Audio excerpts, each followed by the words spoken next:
Bienvenue dans ce premier tirage de mars. Nous entamerons ce troisième mois de l'année avec l'oracle de la lune de Stécie de Marco. Alors c'est une personne qui est très connue dans le monde des tarots et des oracles. C'est un boîtier qui est paru aux éditions Très Daniel pour ceux que ça intéresse. Voilà pour ce qui est du jeu. Petit dos avec les phases de lune, bien entendu, tranche blanche, comme ça vous voyez un petit peu le jeu avant qu'on s'y mette. Alors, c'est parti, on va procéder au mélange pour que vous puissiez faire votre choix. Voilà, les cartes sont posées. Alors, vous l'avez vu pendant le tirage peut-être, même si c'est en avance rapide, j'ai demandé à ce que les cartes sautent pour que vous puissiez avoir des messages que je ne choisis pas cette fois-ci.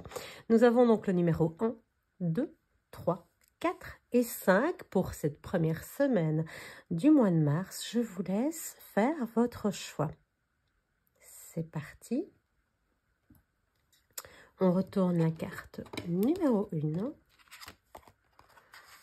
qui porte le numéro 4 avec le terme premier croissant, acceptation. Alors, je vous montre d'un petit peu plus près cette magnifique carte.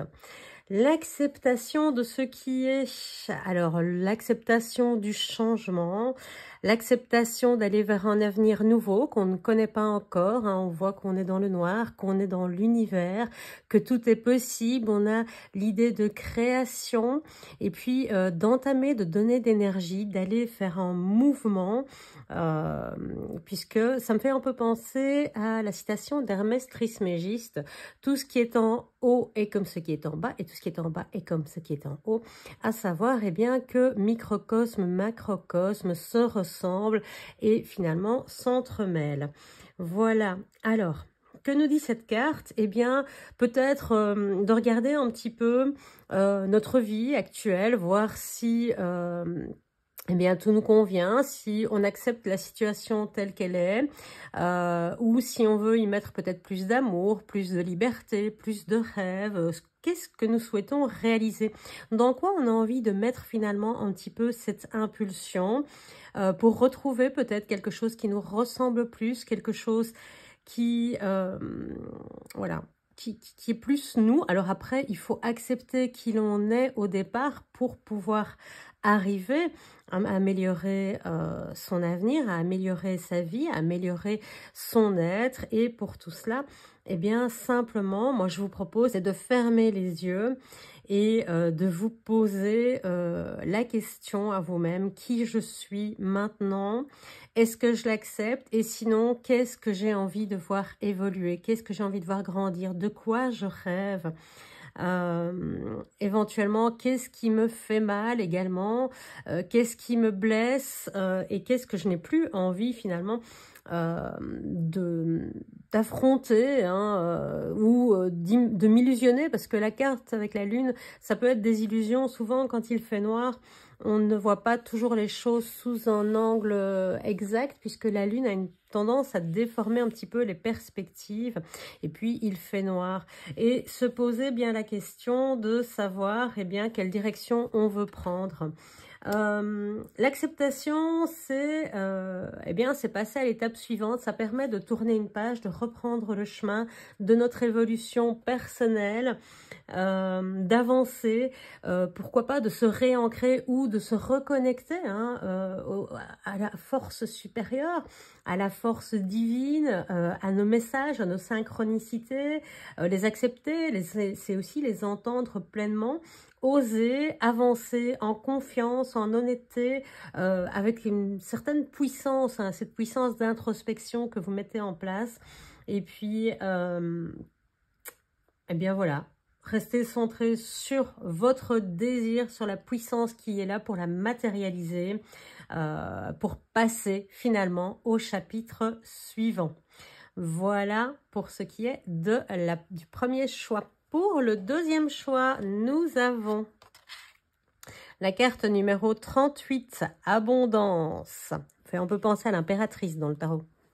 Alors, l'abondance, je vais vous la montrer d'un petit peu plus près. Hein. C'est toujours des très, très, très beaux montages photos. Moi, je les trouve magnifiques.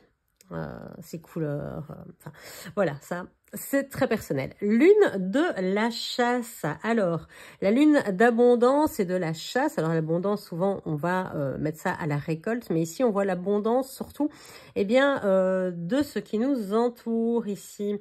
Et on se dit, voilà, que c'est plutôt une question d'entourage. On est entouré de possibilités, d'ouverture, de monde également pour nous soutenir, pour nous aider, pour nous réconforter selon ce dont on a besoin.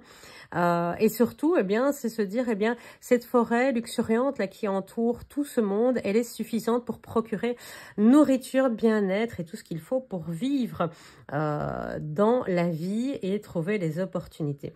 La lune de la chasse, eh bien, elle est vraiment celle de l'abondance, puisque la chasse, eh bien, c'était aller chercher ce qui nous manquait au moment des périodes froides, aller chercher cette nourriture qui pouvait parfois faire défaut dans l'ancien temps. Et puis, on voit hein, ces couleurs orangées eh bien, de période automnale et qui nous permet quand même d'aller, voilà, de voir des jours encore longs. On n'est pas encore totalement dans la période froide, donc on peut encore, eh bien, on a encore de l'espoir, on est encore dans une période relativement agréable.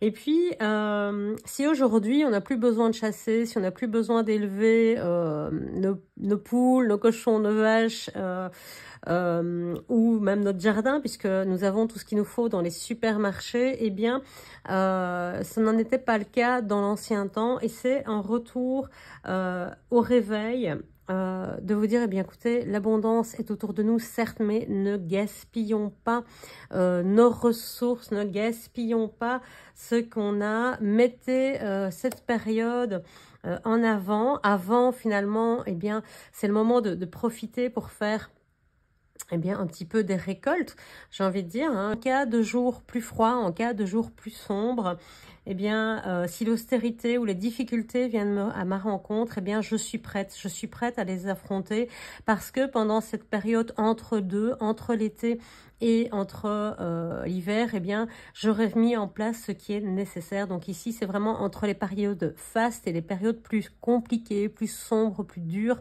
eh bien, j'aurais mis en place ce qu'il faut pour pouvoir être prêt. J'aurai les armes dont j'ai besoin pour me défendre, j'aurai les compétences nécessaires, j'aurai les opportunités qu'il me faut.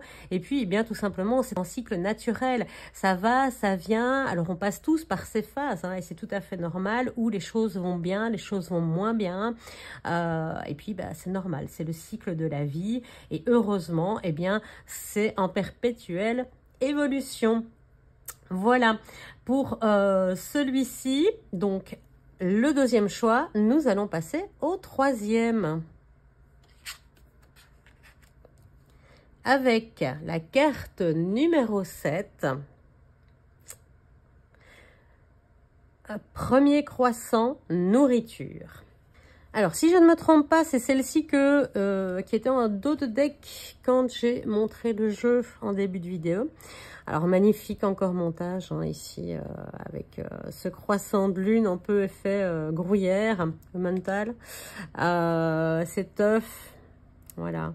La végétation, le raisin, les légumes, les fruits, cette eau qui coule en abondance, tout ce qu'il nous faut pour vivre, se nourrir, que ce soit le corps, l'esprit, l'âme, pour nous alimenter, pour qu'on soit bien. On voit cette femme qui a l'air pleinement épanouie, heureuse et qui a absolument tout ce qu'il lui faut à portée de main. Alors, ici, on vous propose, eh bien, tout simplement de prendre compte de cette abondance, de cette nourriture que vous avez autour de vous et d'en profiter pleinement. Vous avez tout ce qu'il vous faut ici pour pouvoir eh bien, prendre soin de votre esprit, donc de votre mental, de votre corps, s'il a parfois des difficultés avec cette nourriture saine, mais également eh bien, de votre âme par l'esprit, par la communication, par les cycles, par le nettoyage émotionnel de l'eau également. Donc, tout est là pour que vous soyez pleinement heureux et épanoui. Donc, on vous invite ici à vous nourrir et donc à prendre soin de vous, de vos valeurs, de prendre conscience de ce quelles sont les vôtres, parce que nous n'avons pas tous les mêmes. Et si vous n'êtes pas en parfaite forme, que ce soit physique, mentale ou autre, émotionnelle par exemple, eh bien, essayez de trouver quelle est cette zone de votre vie qui n'est pas en parfaite harmonie en ce moment. Voyez si vous avez pris les bonnes décisions, si par exemple au niveau émotionnel, eh bien votre vie ne comporte pas des relations qui devraient être plus agréables, plus harmonieuses, des gens qui vous manquent, ou à l'inverse des gens qu'il faudrait eh bien finalement ne plus voir. Parce que voilà, ils peuvent être toxiques pour vous ou simplement vous tirer vers le bas. Donc ici, on vous invite à reprendre contact avec votre moi intérieur, avec vos propres valeurs, à les découvrir, à aller chercher vos vérités et surtout à vous mettre en harmonie, à leur accorder la valeur qui est la leur. Donc, entourez-vous des bonnes personnes, pas celles qui vont amener de la tristesse, de la joie, des drames dans votre vie. Soyez en accord avec vous-même. Cultivez votre être, cultivez votre bien-être, cultivez votre nourriture sur tous les plans de votre vie. Soyez en accord avec vous-même et le monde vous donnera ce dont vous avez besoin. Le monde est riche, le monde est plein de possibilités, d'opportunités. Alors, allez les chercher. Et puis, la nourriture spirituelle, la nourriture émotionnelle, la nourriture physique feront que vous serez comme cette femme, eh bien, purifiée de l'intérieur, purifiée dans votre cœur, purifiée dans votre esprit, et puis en équilibre, en harmonie et parfaitement à votre place. Nourrissez-vous et vous serez épanoui. Un très très beau message pour cette troisième carte. Nous allons passer à la quatrième. C'est parti. Nous avons la carte numéro 6, l'amour de soi avec un premier croissant. Alors je vous la montre d'un peu plus près. Voilà, cette femme avec ses longs cheveux blonds et ses fleurs. Donc, l'amour de soi, l'amour absolu, l'amour inconditionnel, celui que l'on doit se donner à soi-même et aux autres, puisqu'il ne faut rien attendre en retour. Vous le savez, l'amour n'est pas conditionné, l'amour doit être donné sans rien attendre en échange, dans la plus grande générosité. Et puis, simplement avec le don de soi, l'envie de faire plaisir, l'envie d'aimer.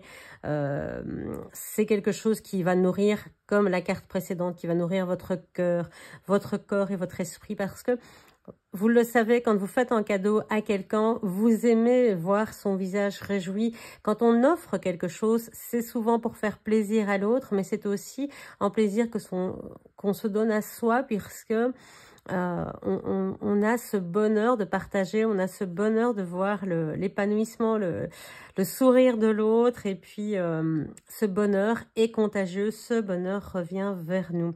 Alors cet amour de soi, ça peut être plus qu'un cadeau, ça peut être une action que l'on fait pour quelqu'un d'autre.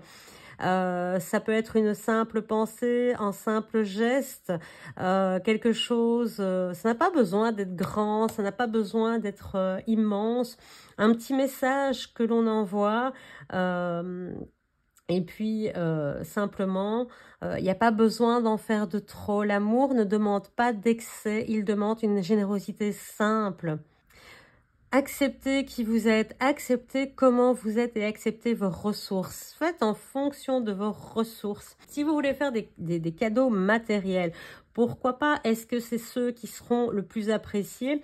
Moi, je me dis que souvent, je préfère un geste d'affection.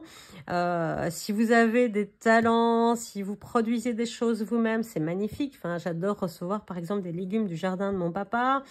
J'adore les choses que les gens font eux-mêmes parce qu'ils y mettent tout leur cœur, toute leur intention de me faire plaisir. Et de la même manière ici, Si vous voulez faire plaisir à quelqu'un, eh bien, faites-le peut-être en offrant une partie de vous, une partie de votre talent. Et ce message, finalement, d'amour que vous allez faire à travers cette création pour l'autre. Il n'y a pas de geste trop petit en se disant, bah, c'est pas assez, j'aurais pu faire mieux si j'avais de l'argent. Non, il n'y a pas de geste trop petit. Et à l'inverse, il n'y a pas de geste trop grand non plus. Il ne faut pas se sentir redevable. La générosité doit rester équilibrée. Il faut simplement trouver cette harmonie dans le don de l'amour, dans le don de soi. Bien souvent, alors vous, je ne sais pas, mais je pense que vous avez déjà tous remarqué qu'on a parfois du mal à recevoir, on a beaucoup plus facile à accepter, de donner. Prenez le temps de, voilà, de recevoir ici, de prendre soin de vous et d'accepter que d'autres puissent prendre soin de vous. Ne soyez pas dans la culpabilité, dans l'esprit d'être redevable à quelqu'un qui vous a fait.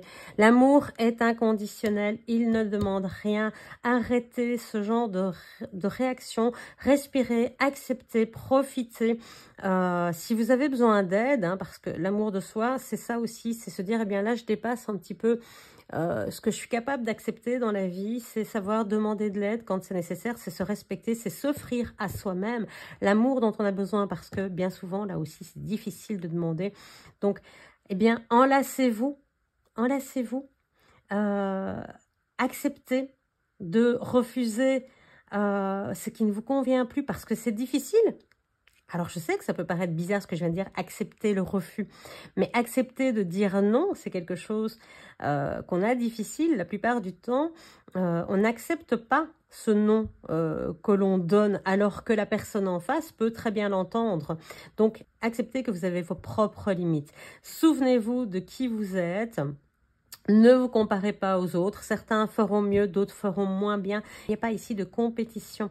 Concentrez-vous sur vous-même. Choisissez là où vous allez. Choisissez comment vous voulez y aller. Choisissez avec qui vous voulez y aller. Choisissez la force, le bonheur et l'amour. Et vous allez voir que tout ça va se mettre en route.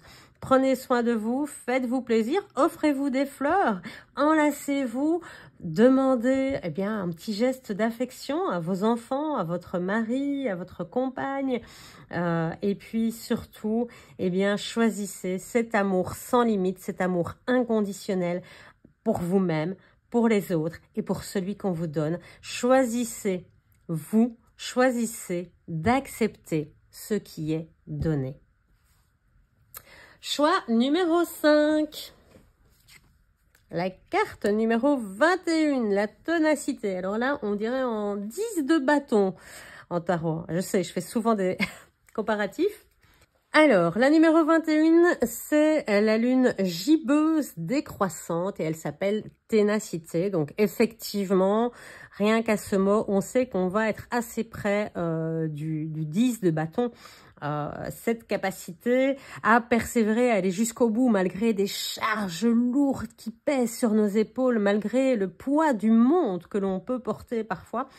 Les erreurs qu'on a faites ou tout simplement la surcharge de travail, la surcharge mentale, trop de choses à faire. Alors parfois on se met soi-même trop d'objectifs. On n'arrive plus toujours à se respecter, à se dire là j'en fais trop, là je vais trop loin. Et puis on se charge, on fait plaisir, on dit oui à des invitations, on dit oui à sa famille, voilà, on en fait trop. Et votre responsabilité aujourd'hui, c'est de vous dire ok, je suis forte, ok, je suis capable, mais de temps en temps, je pose mon panier ici. De temps en temps, je le dépose. C'est pas une erreur, c'est pas un renoncement, c'est simplement un moment où on se dit je me repose. C'est prendre la responsabilité parce que finalement, avec tout ça sur le dos, eh bien, il faut tenir bon, mais est-ce qu'on tiendra sur le long terme? Donc, quelque part, la résistance, c'est bien, mais la résilience aussi. Savoir, certains moments, déposer une partie de son fardeau. Est-ce qu'il est nécessaire de transporter tout ça en une seule fois? Ou peut-on délester un petit peu, eh bien, cette charge qui pèse sur nous pour pouvoir, eh bien, le faire en 2 temps? Ou simplement déléguer si c'est possible.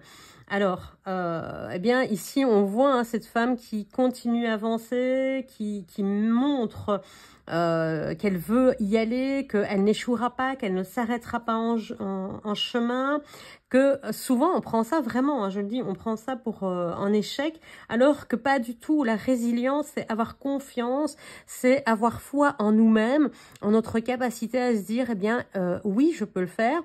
Mais la résilience, c'est aussi se dire, je ne peux pas le faire en une fois. Donc, je me décharge vraiment d'une partie. Je viendrai le rechercher après.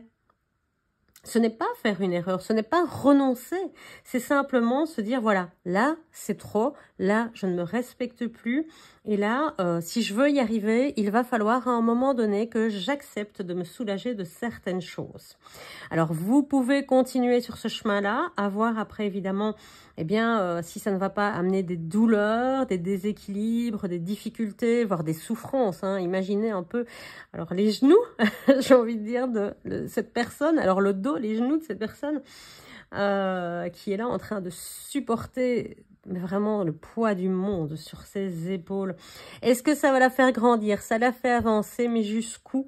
Jusqu'où va-t-elle tenir? Jusqu'où cette force intérieure? Alors, là, je pense aussi aux gens qui sont proches du burn-out, hein, parce que vraiment, ça... Alors, il y a des gens qui ne se rendent pas compte qu'ils vont trop loin et que c'est au moment où, eh bien, malheureusement... ils vont s'arrêter, qu'il sera trop tard. Donc, moi, je vous dis, ici, la ténacité, c'est bien. Votre capacité à rester dans l'effort constant, à savoir rebondir également, vous apprendra des choses, va vous faire évoluer, va vous faire grandir, va vous amener des expériences. Attention tout de même, votre solidité, qu'elle ne vous entrave pas non plus, qu'elle vous empêche pas de vivre votre vie. C'est-à-dire que si vous faites tout pour votre famille, pour vos amis et jamais rien pour vous, à un moment donné, eh bien on le voit, elle est seule. Et en plus, il y a un précipice ici. Si elle perd l'équilibre, elle peut tomber. Hein. Donc la situation est un peu instable hein, tout de même. Donc voilà, rassemblez un petit peu tout ça, regardez ce qu'il y a dans votre panier, checkez un petit peu ça, qu'est-ce qu'on peut se débarrasser. Alors chez vous, ça peut être en surplus de travail, ça peut être délégué, ça peut être des sentiments d'échec, de culpabilité, de honte, des étapes que vous pourriez franchir plus tard, hein, parce que tout n'a pas besoin d'être fait en un jour, hein, le monde ne s'est pas fait en un jour. Et donc, prenez des expériences, pas forcément eh bien, directement, mais vous pouvez le faire en plusieurs étapes. L'évolution, votre évolution, eh bien, c'est fait en plusieurs étapes. Vous avez marché à quatre pattes et puis vous avez marché sur vos deux pieds, un peu brinque-ballant, et puis vous êtes parti. Et aujourd'hui, eh bien, vous avancez dans votre vie droit devant.